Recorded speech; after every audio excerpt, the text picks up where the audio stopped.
Welcome to With You Every Step, the solo travel podcast that explores, explains, and hopefully inspires you to travel the world by yourself. I'm your host, Michelle Lee.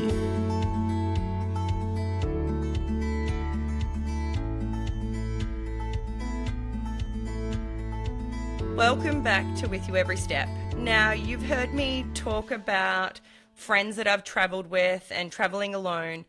Today I'm going to share one of my best friends with you, and I actually met her while traveling. We traveled Mexico together, did not know each other when we went, and we ended up becoming the best of friends. So today I have Jessica Kelly here, who I am so happy to share with you all. Welcome, Jess. Hi, thanks for having me. You're very welcome. So we are going to talk about Mexico, and if you've listened to I think it was one of my first episodes, then you would know my story about Dominican Republic. And that's where I was before I went to Mexico. So I was by myself, but I was in Dominican for a friend's wedding from the US. And then I was flying to Mexico City. And then I had decided to stay in Dominican longer than going to Mexico City, thinking that Mexico City would be dangerous. And I had that bad incident happen to me, which I've spoken about before. But I think I should have gone to Mexico City earlier. You did, didn't you? You were there a couple of days before the tour started?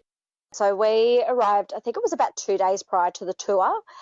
We landed, did not speak a word of Spanish or anything. All I knew was queso was cheese, polo was chicken, excuse my pronunciation, it's horrible. And carne was meat. So I was like, okay, sweet. All I need to know is that and una cerveza, and I'm going to be sweet. Yeah, one beer for me. Thank you very much. Yeah, and just keep it coming. So I'm like, yep, I'm going to know how to order a taco, and I'm going to know how to order beer, and I'll be fine, and maybe an occasional margarita. So we arrived a couple of nights prior, and we arrived and it was quite late, so everything was shut. So we're walking the streets of Mexico trying to find anywhere to eat. And because we just landed, we forgot some stuff that we needed to get from the pharmacy as well. So we're going down these dodgy back alleys of Mexico City because we got completely lost. We obviously didn't understand the translation. Now you keep saying we. So you were there with a friend, weren't you? You flew over with a friend from Australia. Yeah, so I flew over with one of my good mates. We were actually, the whole reason why we were going to Mexico was one of our workmates was getting married to the love of his life, who they met on a Kentucky tour many years prior. So she's Canadian, he's Aussie, and so they decided to get married in Mexico. We decided to make a big holiday out of it and go a couple of days early, well, a couple of weeks early actually, and do a gecko tour throughout Mexico. And it worked out perfect because we started in Mexico City and you finish in Cancun, and then we just had to go down to Playa del Carmen for the wedding. So it was me and her wandering around the streets of Mexico at 10:30, 11 o'clock at night, trying to find a 24-hour pharmacy. As soon as we got back to the hotel, we started hearing all these what we thought was gunshots. Oh. And we're like, oh my God, something's happening. But it was actually just a protest. So it was teachers that were protesting against, I guess, other teachers that didn't have as much experience or able to teach the syllabus to its full extent. So they were protesting and trying to get a pay increase and I guess have better facilities. So they were actually just letting off bungers. So I don't know if you had this before you went, but I know before I went to Mexico, everyone kept saying to me, oh, you've got to be careful. Mexico's very dangerous. So did you have people saying the same thing to you? Yeah, definitely. So that's why, that was my first reaction. And plus, I watch a lot of movies. So my imagination got the better of me. And I'm like, oh, my God, we're going to be in the middle of, a cartel fight. And, what's going to happen? And, yeah, and I'm like, oh, my God, they're going to go for the little blonde girl and I'm not going to stand a chance against them. But, no, it was actually really safe. And, the next day when the protest kept happening, there was streets lined with police. And it was a really calm demonstration. Yes, I was setting off bungers, but firecrackers. Firecrackers, sorry. You'll get used to Jess's Aussieisms as we like to Yes. call them. That trip, I learnt a lot of them, actually. There was a lot I'd never heard of before. And so she taught me a Yeah. lot. I like to call them my Jessisms.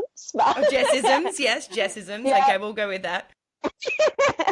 It was honestly such a beautiful city in the daytime. Like, because we got there late at night, we didn't know what to expect. Yeah. And I think the next day it really, I guess, solidified how beautiful it actually was. Oh, it was so beautiful. Now, I flew in, so I had this awful thing happen in Dominican Republic. Couldn't wait to leave. Got on the plane was delayed, ended up getting late into Mexico City. And then I had already organized with Geckos for the tour to pick me up to take me to the hotel. Now, something that I highly recommend, which I did not do at this point, was getting the details for the hotel because they were not there to pick me up. And I had no idea where I needed to go. I was not sent the hotel information. And I remember I was waiting and waiting and waiting. And I thought, okay, something's wrong. I've already been panicked from being in Dominican and having this awful thing happen. And I was already on edge. And then I was like, okay, I'm going to ring my mum. So I rang my mum at home and said, Mum, can you ring my travel agent, see what's happening? They then got in contact with Geckos. They then sent somebody to come pick me up. But otherwise, I had no idea what the hotel was. So I would never do that. Now I am totally, please give me the hotel to every place we're going to, just in case something like that happens. So I don't know if you remember, but I got in there really late, just before. Yeah, just before the group briefing, like half an hour before. Yeah, and so I was really, kind of frazzled and went to my room, and the rooms were paper thin and you could hear the whole corridor. It was a pretty dicey hotel, really.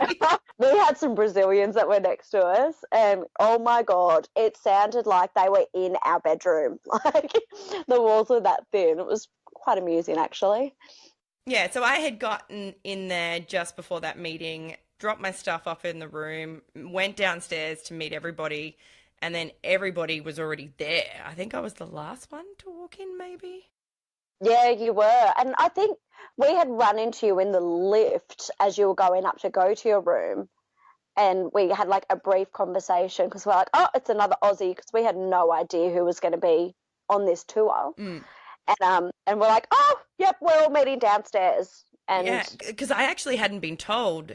Check-in hadn't told me there was a meeting. I was so out of the loop. And I remember feeling like, oh, I don't even know what I'm doing. I don't even want to be here anymore. And I was having one of those meltdown moments. But then it was okay. After 10 minutes of coming downstairs and meeting everybody and then saying, oh, are we all going to go out for dinner? Yeah, let's go next door to dinner. Oh, great. Yep, I'm back on track. Yeah. And I mean, after a couple of tequilas and beers, everyone got to know each other quite well, and that was before the tour started. So. Yeah, that's right. So then the next morning we were up pretty early, and then I think we left and we went to that ruins, Teotihuacan, which is about 45 minutes out of Mexico City. It is really cool. It was really cool. That was the first ruins that we went to on that trip. Because was that the sun and moon pyramids? I don't know. I'm not sure. Because they were like the massive, like there was probably about 3 or 4, and there was one that we had to climb. Mm-hmm. And it was like one of the first days, and silly me wore jeans and like a singlet, and it was so bloody hot, and having to climb that pyramid on the first day. Yeah, I don't think it was meant to be as warm as it was, but being out there in that sun, it was blistering. I remember that too, because I've got a photo with my jumper that I had on, and I've just had my like singlet underneath, and I just have it wrapped around me because I was hot, and I never take that off. So it must have been very hot that day. Oh, we did a bit of a tour that they took us around to this place where we tried mezcal. Do you remember that? Yep. That was the first time I'd ever had mezcal, and I didn't know what it was, and it's basically tequila without sugar. It seems a lot stronger. I liked it. I thought it was nice. I mean, some people call it rocket fuel, but hey, I liked it. It was just the start of our mezcal episodes, and then we went out for lunch as well, and that's when we tried mole. So that was the chocolate sauce. Yeah, it's a Mexican chocolate sauce, which it's not my cup of tea. I'm not a big fan of it, but it's Mexican. They told us we had to try it, so I tried it. Did you like it? I didn't mind it. It's not something that I would write home about, but it was nice, but it was just a weird concept for chocolate and meat. To me, I love chocolate, don't get me wrong, and I love my meat, but together, not so much. Yeah, I was a massive fan. I didn't have it again, I don't think, but I tried it. We also went to the museum. Yeah, that's where I started to fall in love with all the Aztec stories. Yeah, it was pretty cool.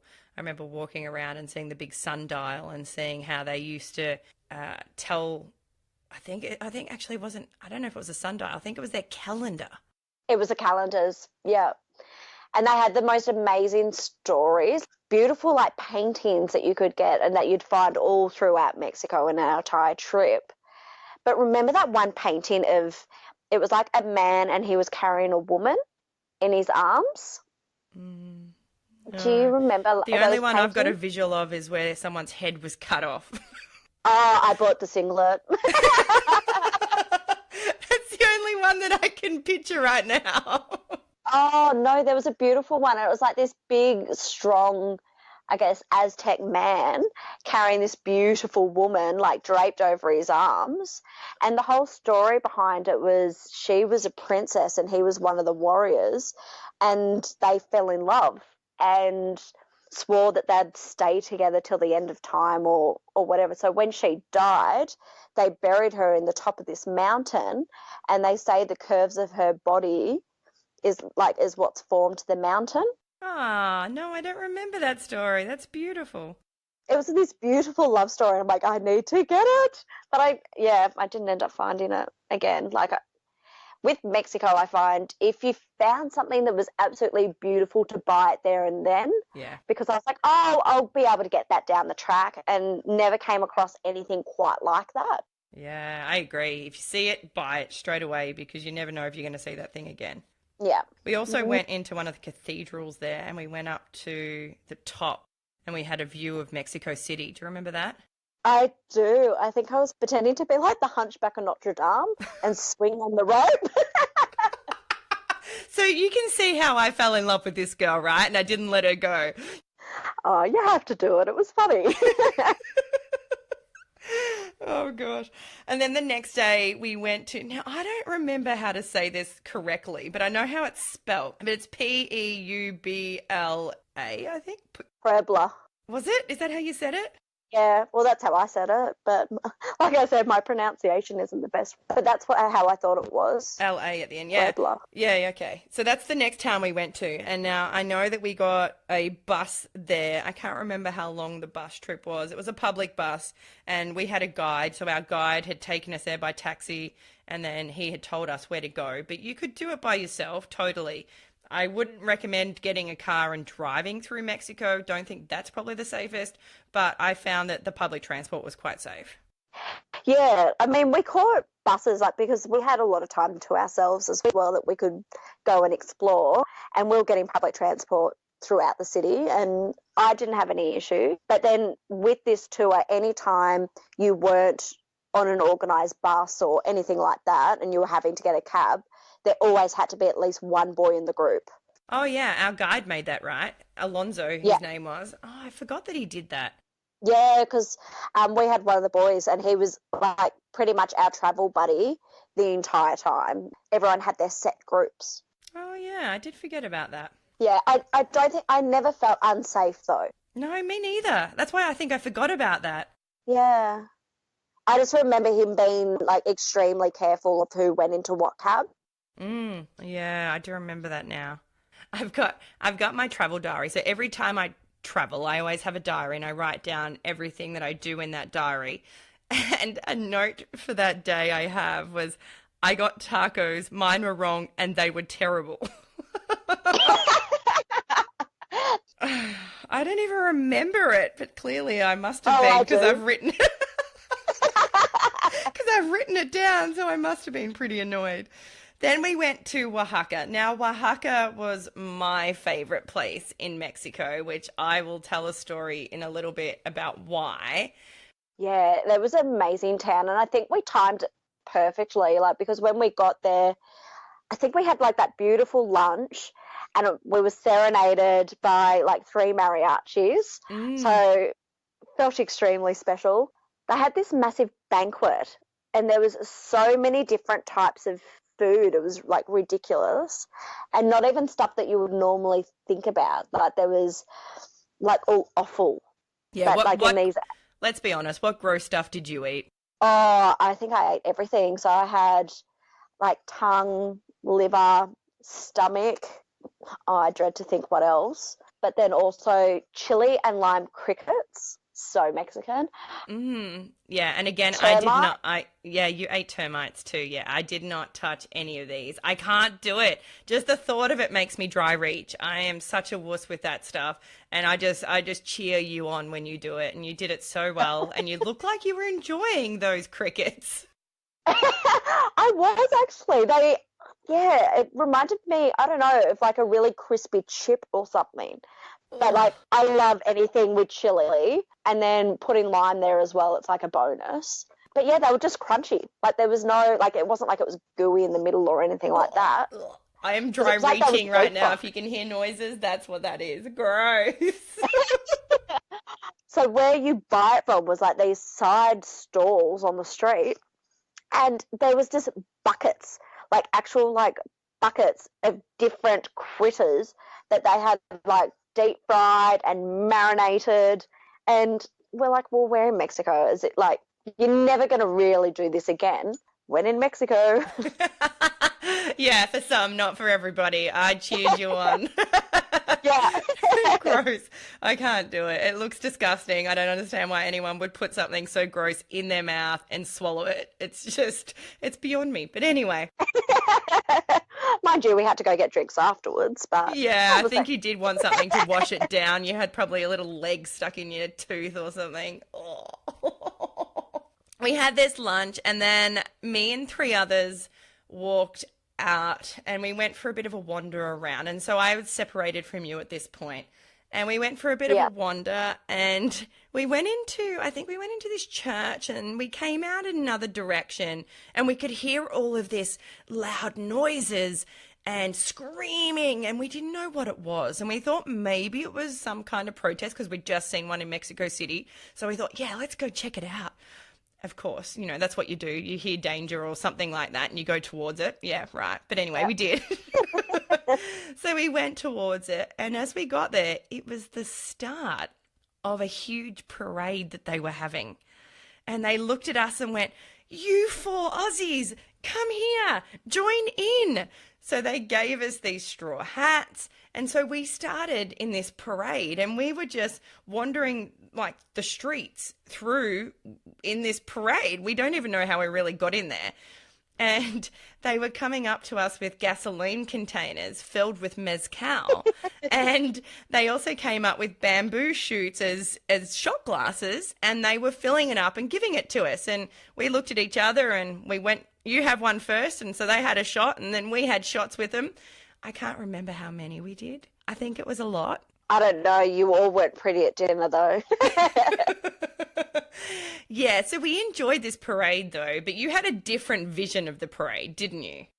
Yeah, so me and my mate, we decided to have a bit of downtime and have some Mexican wine. So we went to this restaurant and we were like on a second level and looking down over this like square. And next thing you know, we see this parade come through and we're like, oh my God, this is amazing, because the outfits the women wore were like these beautiful bright colours, but they were all like the long flowy skirts and the long sleeve and just the embroidery and that all on it was amazing. And they all had these like straw hats. Next thing you know, there's these four people like Aussies that we've just met on our on our tour, dancing in the middle of this parade, and all we're seeing is them with these straw hats and doing shots out of what looked like a jerry can. We're like, oh my God, what is happening? We were having a ball. They just embraced us and went, join in. And we said, okay. We had the best time. That's my fondest memory in Mexico, because they were so warm and welcoming. And so we were just part of it, and everyone was taking photos of us, and maybe because they thought we were idiots, but it didn't feel like that at the time. Quite likely now we might be on some Facebook page somewhere as look at these idiots. But anyway, we loved it. We had a great time, and we thought it was a lot of fun, and we had a lot of drinks. And I remember one guy coming up to me and saying, you need to be careful. Be careful of that mezcal. It's very strong. It'll knock you off your feet. And I remember saying to him, but I'm an Australian. And he went, UK, you'll be okay.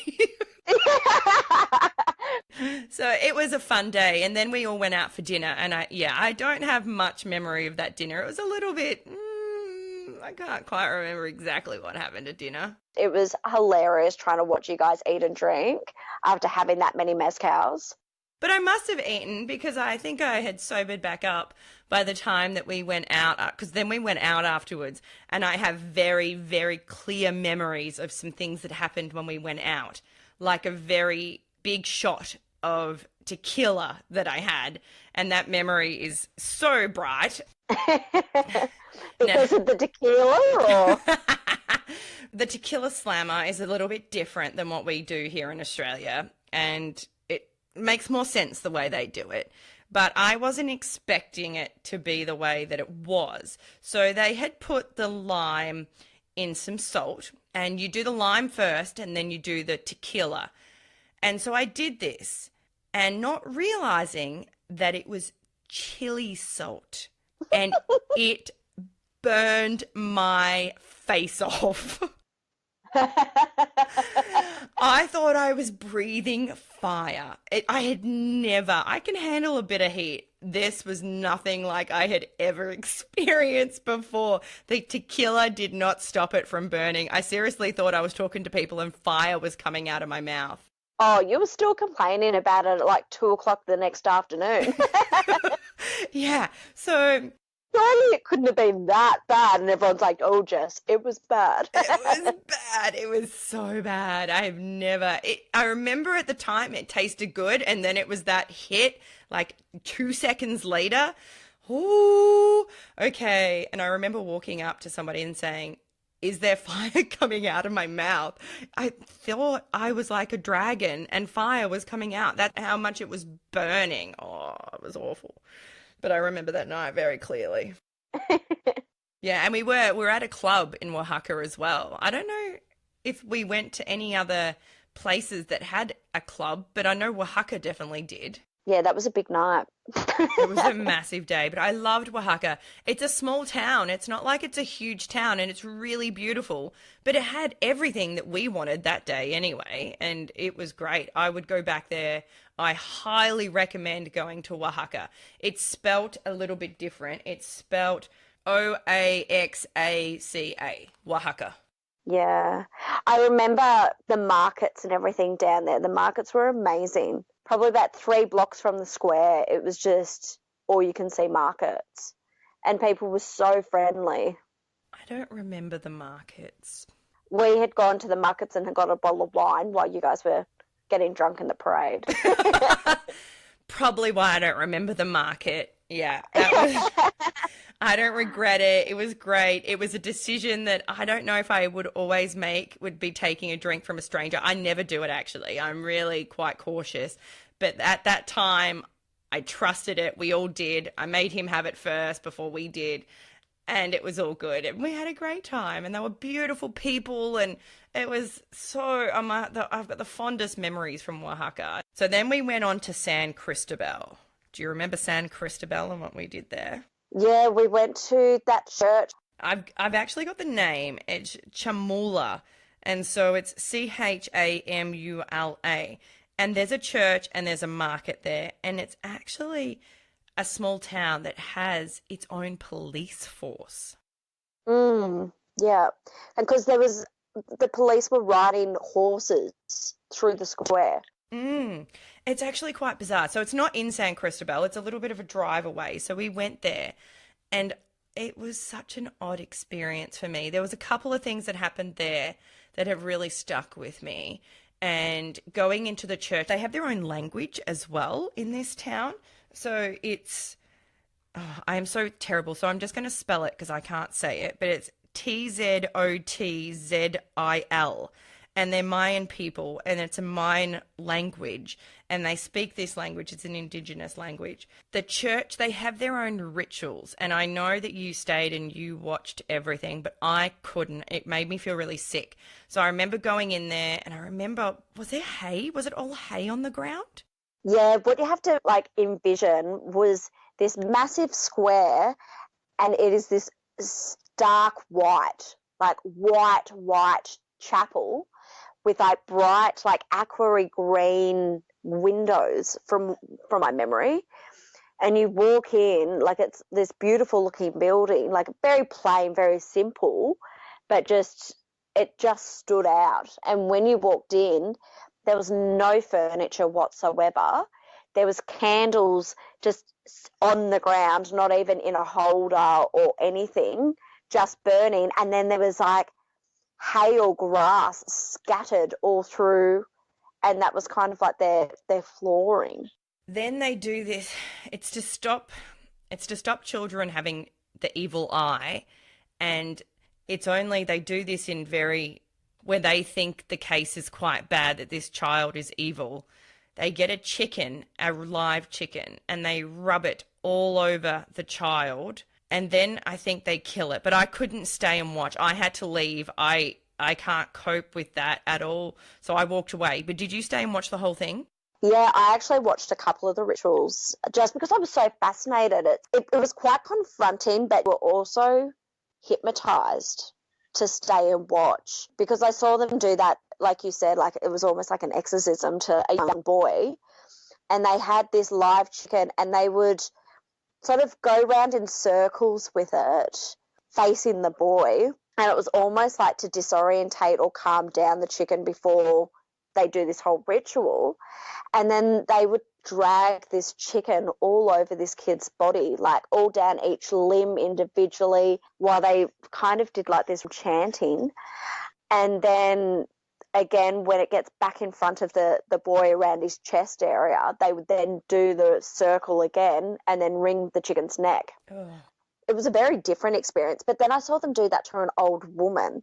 So it made me think that not only did they do that for, and I mean, this is just my speculation, I could be completely wrong, when people are actually quite ill and they don't know what's wrong with them, whether or not that was a healing property. It might be, because I think what their theory is that whatever the evil is or the darkness, it goes into the chicken and then they kill the chicken so it gets rid of it. I think that's the theory behind it. So it might be with illness as well. Yeah, so it was quite fascinating to watch that.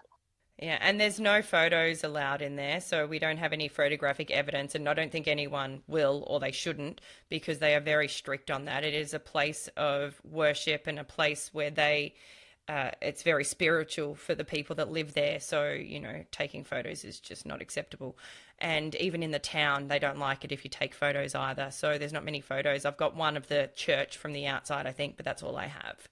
Yeah, I think that's all I had as well. But the stuff that they made in this village, it was that, what you see in the movies, those really bright colours, and they had everything from purses to throws to cigarette covers. Yeah, because they had a market out the front of the church as well. So then once you finish in the church, you walk through the market. And that's where the other incident happened that has really stuck with me. And I talk to my nephews about this constantly because I think it's a really good reminder to where we live and how other people live. And I remember one of the women that was in our group saw one of the little boys and they were walking around and none of them had shoes on. And there was concrete everywhere and it was hot. It was such a hot day. And she said to this little boy, because he was very sweet, and she said, "You tell me what you would like and I will buy you something." and he said, I would love some shoes. So she went and she bought him a pair of shoes, just a little pair of sandals, because he didn't have anything on his feet. And he put them on and his little face lit up. And his mother came over, yelled at him, ripped the shoes off his feet, and went and took them back and got the money back. Now, I don't know if that's because they need the money to be able to live, or if because she thought maybe it's come from an evil person because we're an outsider, we're not part of the town. I'm not sure. But the way I tell the story to my nephews is that they needed the money, and this little boy, all he wanted was a pair of shoes. And how spoilt our kids are now, that they cry over not having enough time on an iPad or an Xbox and all these luxuries that they have. And this little boy just wanted shoes.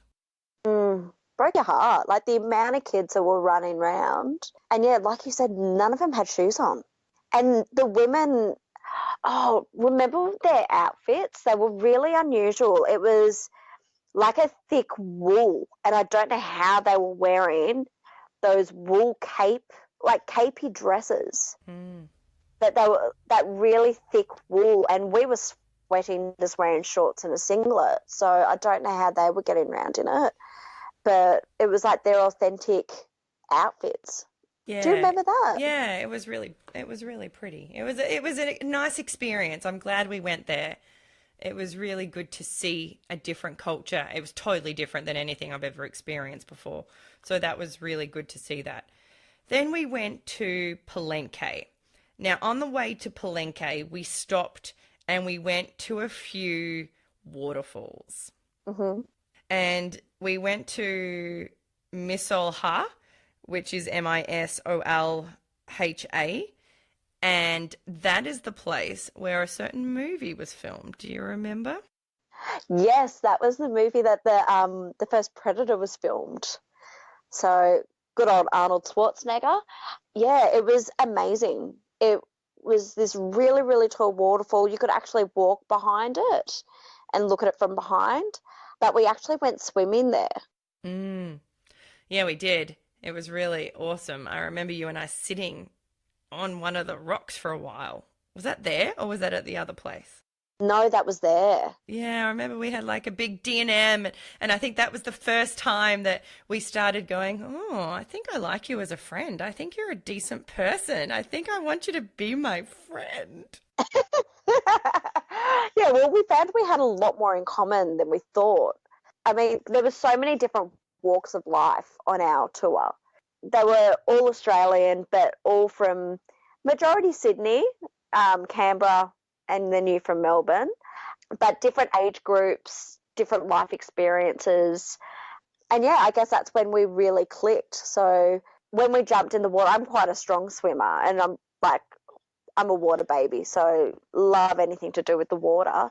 So really confident in those situations. And the current was really, really strong. So they actually had a roped off area with a couple of little floaty buoys around to make sure that you knew where the net area was, so you couldn't go straight underneath the waterfall or anything like that because of how strong it was and how high up.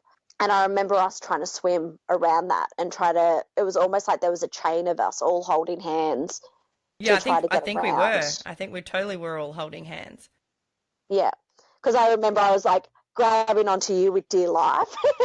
Yeah, because I'm not the strongest of swimmers. Oh, you can still swim, but yeah. I mean, it was a ridiculously strong current. It was. I was out to protect you, love. I know you were, and I remember thinking, she's the best. And then we went to Agua Azul, which is the other waterfall, which is beautiful. If you look it up, the pictures will blow your mind. It's gorgeous.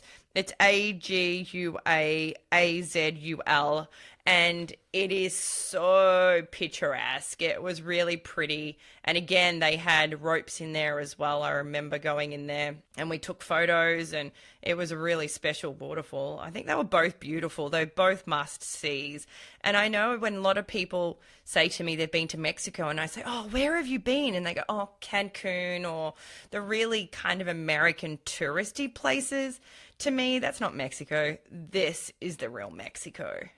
Yeah, I like that we actually saw the off the beaten track the trekking through the jungles, the massive bushwalks to get to these beautiful waterfalls, seeing more traditional style people. It wasn't all, I guess, your streamlined all you can eat buffets and all you can drink, which, don't get me wrong, is always fun, but it was good to just experience the traditional food. For me, everywhere I went, I always tried what their local dish was. So I think breakfast, one of the days I had like a whole fish that was like coated in like chili and garlic and all these spices. And that's what I had for breakfast. Yeah, I remember that. It was stinky. Oh, it was the most amazing tasting thing I'd ever had at that time anyway. It was amazing. Yeah. Fish for breakfast. Not your cup of tea. Not my cup of tea. I would much prefer a cup of tea for breakfast. Then we went to the Palenque ruins. Now, they were by far my favourite out of all the ruins I've seen. I loved Palenque. I loved everything about it. I loved that we then went from Palenque ruins into the jungle and we did a jungle walk. And then we came up to some other ruins that were also, were they in that same movie or were they in a different movie? I think they were in a different movie. I can't remember if it was two. Because I don't remember there being like ruins in Predator. I don't remember the movie. I definitely remember the waterfall, but not the ruins. I think it was like one of the Indiana Jones ones. Yes, it was. Correct. Oh, look at me and my memory going. Yeah, amazing. So, yeah, we then saw that ruin in the jungle and it's got everything all grown all over it. That was really cool. I really loved that. And then there was another waterfall. But those ruins, for me, they were the best. And I even remember walking up them, and that was when I remember saying, guys, I don't think I can get down. And everyone else kind of looked at me like, oh, whatever, weirdo. And you came and grabbed my arm and said, it's okay. Come on, I'll help you down. I was like, thank you. Oh, I think I saved your life a lot of times through this trip, didn't I? Yep, which is why I won't let you go. No, they were amazing. Like half the time you're trekking through the jungle and you're like, oh, it's weird. It feels like we're going uphill. And they're like, that's old ruins underneath you. So you were actually walking without realizing, because it was so overgrown, that you're actually walking up these pyramids and it was only the ones that were like completely sort of culled back, that the jungle hadn't completely taken over, to actually see what it was. Yeah, it was. That's where we had the termite. Oh, that's where you ate the termites. Yep. No, they didn't taste like peanut butter. They taste like Vegemite. Witchetty grubs taste like peanut butter. Yeah, okay, that's very important that you made that definition. I think so. Yeah. So, witchetty grubs taste like peanut butter and termites taste like Vegemite. If you don't know what Vegemite tastes like, go eat some termites. Exactly. So then we went to Merida, and from Merida we did an extra. And I know you did this with us. So it was $45 US extra to do this optional where you go out to the cenotes. That was beautiful. I think that was one of the first times I'd actually done something without the girl I went with, because she's not a massive fan of swimming and all that. And like I said, I'm a water baby, and that's something I just really wanted to see. The cenotes were just beautiful. There were so many different ones that they took us to. I think we went to 3 or 4. 3. Yeah, 3 different ones. Yeah, and one I felt like we were on a scene from Wolf Creek. Like, we were driving. I can't say I had that thought, but I think it's quite funny that you did. Oh, we were driving in the middle of nowhere. Like, I think we saw a cow, and that's pretty much all we saw on this trip. And he just parks in this middle, like in the middle of this open field. And I was like, what the hell is going to happen to us? Because it was an extracurricular activity. It wasn't a part of the actual tour. So my brain, again, is going into overdrive. And then they're like, climb down this ladder. And I'm like, oh my God, what's going to happen? And we climb down and it just opens up into this massive cave. and the Oh, water. I do remember. It was kind of like he opened like a, oh, what's it called? Like almost like a trapdoor type thing. Yeah, it's like he opened a trapdoor and then we went underground. Yeah, I do remember there was nothing around there. Yeah. Like it was an open field. Felt like he dropped us in the middle of nowhere and here's your towel, go have fun. It's like, what are we going to do in a field? And that's when, yeah, they opened that and we climbed down the ladder and it opened up and it was just this really bizarre feeling. Like there was, I guess, this mound in the middle of the room. Well, it felt like a room, but it was like a cave and it had some foliage and that on it, but then the water was so crystal clear you could see everything. They were all beautiful. I just remember how blue they were. Oh, I've got photos. I'll put them on the Instagram page. So make sure you're following with you every step and go through. I've put lots of photos up from all the episodes and I'll put some up from this episode too because these photos are a must. You must see them. It is beautiful. And again, you can't miss out on these things. I think if you go to Mexico and you don't see this, you are missing out. It is so beautiful. I would go back to Mexico. Oh, In a heartbeat. oh, in a heartbeat. Absolutely. Yeah. Yeah, I loved it. Like it was just, but every cenote was completely different. Different settings, different shades of blue. Different fishies. Yeah. So it was beautiful. And yeah, we went swimming in every single one of them. And then we finished off with some massive cocktails, which is always a good way to finish a great day. I think you kind of converted me into the whole margarita thing because I didn't do tequila before this trip. I remember. You're like, come on, have to get a frozen margarita at every stop we go to. And as you said, when in Mexico. Exactly. Yeah, it was pretty cool. And then we went to Cancun. Now, I know a lot of Americans go to Cancun and they love it. For me, I was just like, ugh, this is gross. This is not Mexico. It was just very commercialized, I found, compared to everywhere else that we'd been. That was really traditional and traditional foods. You saw your Maccas, you saw all your fast food joints, and there was just people everywhere. And the pricing was American. All of a sudden, you're paying American dollars. It's not Mexican money anymore. Instead of paying $1 for a liter of a Corona, you're paying $10 for a small Corona. Like, whoa, what's happened? We were totally shocked. We've been coming through beautiful parts of Mexico, paying cheap prices, and then getting smacked with American prices. Yeah. And I mean, and the food was just complete, like, the food was very Americanized as well. It was, yeah. But why do I remember a pirate ship? I don't know. Why do you remember a pirate ship? We went out for a couple of cheeky cocktails in the afternoon, as you do on holidays, and it was like next to a pirate ship. So it's kind of like Miami meets Vegas. So it's kind of got the beach feel, but then with the commercial, over-the-top Vegas vibe that's going on, and that's how I felt. I didn't like it, but saying that, I did love it on the other hand because I loved the clubs. I love going to clubs and dancing, and we went to Coco Bongos and we went bongos. Yes, we did. But remember, we had that dinner a couple of doors down before we went to Coco Bongo. Yeah. And it was like the food wasn't amazing, and they played really cool music. So every half an hour or so, the staff like actually stopped pretty much working and got everyone up into a conga line going through the restaurant. And it was like a really interactive style. And I remember clearly, because I've got the photo of us doing it, of us standing on our chairs at the dinner table, like at this restaurant doing the chicken dance. Yes, I remember that. It was a lot of fun. Oh, we went to Charlie's. That was Charlie's. That's it. And we had all the scalpers trying to come round to us to sell us tickets to go to this club, Coco Bongo. Yeah, but we had already organised that, hadn't we? Our guide had organised it for us, and we paid $70, but I think they were trying to sell it to us for like 100, weren't they?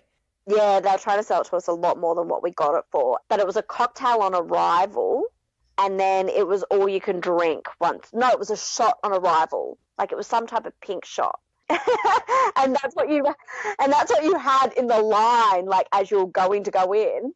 And then it was all you can drink once you were in the club. But out the front, there was Spider-Man and the Green Goblin, like on like a hoverboard where you could go up and get photos with them. And you know, it might sound expensive, but it's because they have shows. So there was like a Madonna show and there was all these shows going on, and me being a performer, I loved it. I loved it so much. I loved watching them perform. I loved all the acrobatics going through the air and people flying around, and then everyone gets involved. Oh, it was the best club I've ever been to. I absolutely loved it. And I mean, clubs aren't for everybody. And I know that a lot of people have been to Cancun and not been to Coco Bongos. But I think if you like just watching shows, you can go. I know there was some levels where people would sit down and they weren't dancing or drinking, and they were just sitting down kind of watching the show, where we were up on the bar dancing. It was like stadium seating around, where you'd have a waiter and you'd have drink service. So they would bring you bottles. And then so you walk into this club and there's this big square bar smack bang in the middle of the club with the stadium seating around the edges of the club. And then there was like a massive stage, probably like a level up, 2 levels up. It was quite high. Yeah, it was quite high. And then next minute it was Phantom of the Opera. So you had that lady in that beautiful red outfit flying through the room on the wires, going throughout the room, and the Phantom of the Opera. The next one was a Batman and Bane fight. And then next minute it was Spider-Man and Green Goblin. And then there was The Mask, and then it would go to an Elvis show and a Madonna show. And oh, I loved it. It was so cool. It kind of ticked every single box in regards to live shows. Like it was everything from the modern to your superheroes, to your classics. It was amazing. And then they would get you up on the actual bar dancing. Yeah, we were up there a lot, and they kept forcing us up there. I was like, I've had enough. I don't want to go up there anymore. They're like, come up. I'm like, no. But it was fun. It was quite a thick bar, like, I mean, width-wise. But I kept thinking, imagine if I just fall over, like, and just fall into the crowd. It would have been hilarious, but it would have been. And knowing you more now, I'm kind of shocked that didn't happen. I know, like if anything's going to happen, it's usually to me. But I was proud I didn't fall off. But you had to be careful of the air jets. Do you remember being in the club and then every 15, 20 minutes there was like these chill blasts of air that came from the roof? Yeah, I don't know why. That was really annoying. I didn't like that very much, but maybe it's just to kind of cool it down because it does get really hot in there. Yeah, I think it was to cool it down, but then you had to be careful because if you're on the bar, the jets went up. Yes, they did. Well, my dress kept trying to fly up, so every time you could hear before it was like setting off, so you'd hold your dress down to make sure it didn't like go anywhere. But one of the girls completely lost her dress. Like it actually flew over her head and she had to grab it by the hem to pull it back down. And I do remember a girl dancing on the stage in a dress above me that didn't have any knickers on. I remember that. Yeah, if you're going to do that, lady, put some knickers on. I don't need to see what you ate for breakfast. They have a very, like, there's one, I would call it its baby sister, in Playa de Carmen, which it was another Coco Bongo, but it was probably about half the size. Still amazing shows and everything. But, yeah, it was amazing to see the 2 different types. I didn't get to Playa, but I heard Playa is nice. I think it sounds a bit nicer than Cancun, right? As in the actual town. It's still a large tourist destination, but it was just a little bit more toned down, I think. I think the end of that Coco Bongo night really solidified our friendship. Like, and I know exactly how that happened and why. So I was down in the foyer and I was trying to Skype with one of my friends from home. And I remember looking up and I see there's Jess walking past the foyer in her pajamas. And I thought, where is she going? So I went and said, Jess, where are you going? And you said, I'm going to get chips. I'm hungry. And I said, it's like 4 in the morning. Nothing's open. And we were out of town. We weren't in the center of town. We weren't at one of these all-inclusive resorts or anything. We were at a little hotel that we had to get a bus at that time back to. And and you were adamant. You wanted to go get food. You were hungry. I said, you can't go out. Firstly, there's nothing open. Secondly, you're in your pajamas. And you went, oh, I am. I'm like, yes, you are. So I said, come and sit here with me. So then we went and sat down on one of the lounges in the lobby. Yep.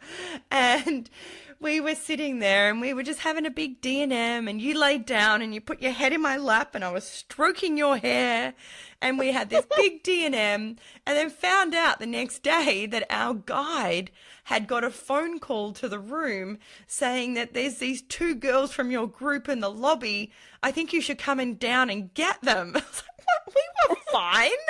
We were totally fine. We were just chatting. I think I fell asleep in your lap and like started snoring, and you're like, oh. Yes, you did. You totally did. You started snoring. That's probably when he made the phone call and was like, you need to get these girls out of here. You left after that and you went on to Playa. Yep. For the wedding. So I went down for the wedding, yeah. And then I continued on that tour. So a lot of tours have branches where you can do a certain part and then you can leave or you can join on. And I was doing this whole part where I went down to Belize and to Guatemala, and I would recommend it. It was great. I really loved Guatemala. Belize was cool, but Guatemala was, I think, a little bit better. Worth probably seeing more than Belize, but it's still good. If you're going to do it, do it. I liked Carl. That was pretty cool. Oh, we forgot to mention that we went to Chichen Itza. I like Chichen Itza. It's a ruins not far from Cancun, but to me, Palenque was the best out of all of them.